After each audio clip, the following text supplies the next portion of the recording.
মালাকুল মাউতকে দেখে ফেললে আর তওবার কোনো সুযোগ নেই। সাইয়েদনা মুসা আলাইহিস সালাম তার চাচাতো ভাই কারুনকে বলেছিল সম্পদের যাকাত দাও, এ সম্পদ আল্লাহ দিয়েছে। কারণ বলে আল্লাহ দেয় না, ইন্নামা উতীতুহু আলা ইলমিন ইনদি, আমি আমার ইন্টেলেক্ট, আমার সৃজনশীলতা, আমার বুদ্ধিমত্তা খাটিয়ে সম্পদ উপার্জন করেছি, আমি যাকাত দিব না।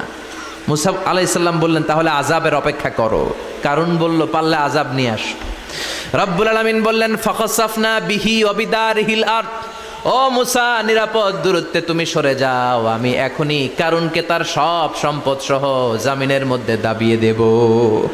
হাঁটু পর্যন্ত দেবে যায়, সে ভেবেছে আমি বেঁচে যাব, কোমর পর্যন্ত দেবে গিয়েছে বেঁচে যাব, গলা পর্যন্ত যখন দেবে গিয়েছে আর বাঁচার সুযোগ নাই। কারণ কয় মুসা সব সম্পত্তি তোরে আর তোর আল্লাহরে দিয়ে দিলাম, আমারে বাঁচা, আমারে বাঁচা, আমি তওবা করলাম। তখন কি তওবার সময় আছে? কথা কন, বাদাল গারগারা, মালাকুল মাউতরে যখন দেখে ফেলবেন তখন তওবার সুযোগ আছে। আমি আপনাদের খেদমতে সূরাতু আত-তাহরিমের 7 নম্বর আয়াত তেলাওয়াত করেছি।